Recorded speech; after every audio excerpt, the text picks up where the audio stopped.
Hello friends, আমি অর্পণ। তো আজ রিভিউ করব ফাইটার সিনেমাটার, যে সিনেমাটা নিয়ে এক্সাইটমেন্ট একটা দারুণ পর্যায়ে ছিল আমার। তার কারণ ঋত্বিক রোশনের কাজ আমার দারুণ লাগে।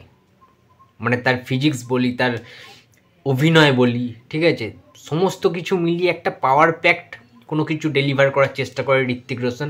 অ্যান্ড হতাশ হয়নি একেবারেই।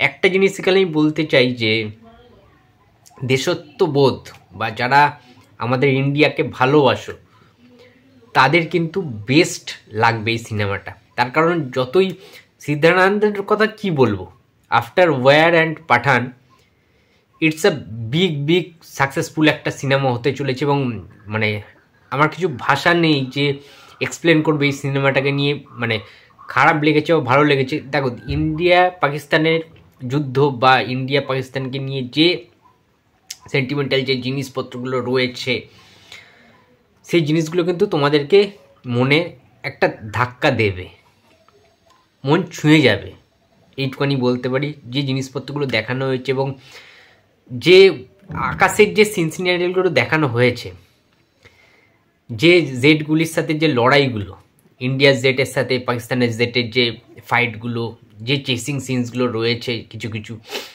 তো অসাধারণ কিন্তু দেখতে লাগছে সেইগুলো। এবং একটা জিনিস ভালো লাগছে, দেখেছি বিগ স্কেলটা কিন্তু মেনটেন করে যাচ্ছে বলিউডের সমস্ত সিনেমা। ঋত্বিক রোশন, করণ সিং গ্রোভার, অনিল কাপুর, দীপিকা পাডুকোন, কাদের অভিনয় খারাপ ছিল এইটা বলাটাই মুশকিল। প্রত্যেকে তার 200% দিয়ে কিন্তু অভিনয় করেছেন এই সিনেমাটাতে। গল্পের কথায় যদি আসি, গল্পটা তোমরা চেনা পরিচিত গল্প, কিন্তু চেনা পরিচিত গল্প হলেও যেহেতু দেশত্ববোধের একটা ফিলিংস রয়েছে সেখানে, কালকে 26শে জানুয়ারি প্রজাতন্ত্র দিবস ইন্ডিয়ার, সুতরাং এই মুহূর্তটায়, এই যে জোনটা, এই টাইমে এইরকম একটা সিনেমার বেরোনোই উচিত। এবং খুব ভালো একটা টাইমে কিন্তু রিলিজ দেওয়া হয়েছে এই সিনেমাটাকে, তাই জন্য হয়তো খুব সাকসেসফুলও হতে পারে। দেখো, পাঠানকে ক্রস করে দেবে কিনা আমার জানা নেই, পরিষ্কার কথা, ঠিক আছে।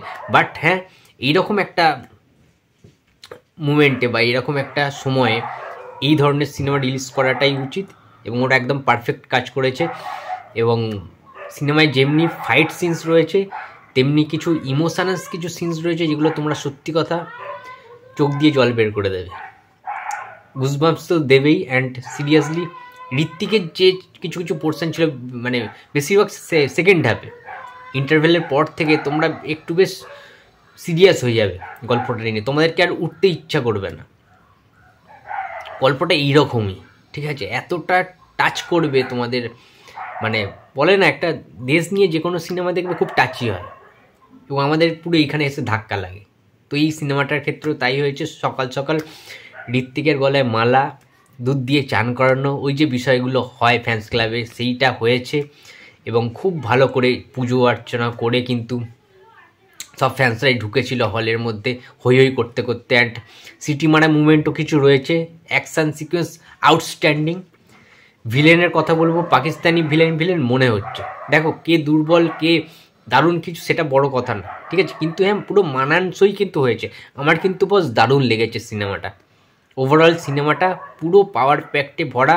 সিনেমায় যেমন ফাইট, তেমনি গানগুলো, ওই যে যে গানটা রয়েছে, যেটা আমরা ইউটিউবে দেখেছিলাম, দু একটা লাইন ছাড়া আমার কিন্তু বেশি ভালো লাগেনি গানটা, ঠিক লাগেনি।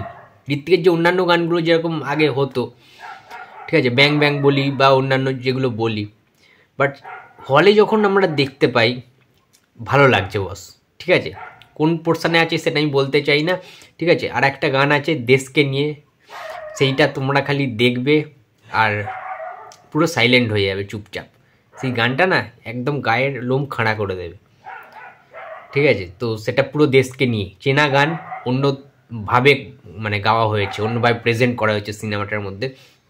এবং গোটা সিনেমাটার মধ্যে ইন্ডিয়াকে এমনভাবে প্রেজেন্ট করা হয়েছে, ইন্ডিয়াকে এমনভাবে দেখানো হয়েছে, এবং যে ওয়্যারগুলো হয়ে থাকে বিভিন্ন দেশের সাথে, মোস্টলি পাকিস্তানের সাথে, আমাদের যেটা চরম শত্রু বলা হয় যাকে, যে দেশটার সাথে সারা জীবনের ক্ল্যাশ। এবং সেই সিনেমা, যে কোনো সিনেমার সাথে গাদা 2 হতে পারে, সেটা যে কোনো সিনেমা, আজকালকার দিন যে সিনেমাগুলো হয়েছে, ওভারঅল যেগুলো হচ্ছে বলিউডের ট্রেন্ডে চলছে, ইন্ডিয়া পাকিস্তান কিছু সিনেমা হলেই সেটা কিন্তু ব্লকবাস্টার হিট, কিন্তু আমার মনে হয় এই সিনেমাটা সেই রকম টাইপের হলেও অনেকটা আলাদা। অন্যান্য সিনেমার থেকে দারুণভাবে ট্রিটমেন্ট করা হয়েছে এই সিনেমাটাকে, খুব ভালোভাবে বানানো হয়েছে, খুব মন দিয়ে কাজ করা হয়েছে, খুব প্যাশনেবল কাজটা কিন্তু করা হয়েছে এবং প্রত্যেকে আউটস্ট্যান্ডিং পারফরমেন্স করেছেন, কাউকে কম বলা যাবে না। প্রত্যেকে দারুণ স্পেস পেয়েছে, সবাইকে সঠিকভাবে নিয়ন্ত্রণ করা হয়েছে এবং সিদ্ধার্থ আনন্দের ওয়ান অফ দ্য বেস্ট কাজ এখনও পর্যন্ত যদি বলি সেটা হচ্ছে ফাইটার। তো এই সিনেমাটা কিন্তু রেকর্ড ভাঙতে চলেছে এবং সেটা আগামীকালই বোঝা যাবে 26শে জানুয়ারি। তো বন্ধুরা, তোমরা যারা যারা সিনেমাটা দেখেছো তোমাদের কেমন লেগেছে অবশ্যই কমেন্ট বক্সে জানিয়ে দিও। তো ভিডিওটা ভালো লাগলে শেয়ার করে দিও। তো দেখা হচ্ছে আর পরের ভিডিওতে। তো টাটা।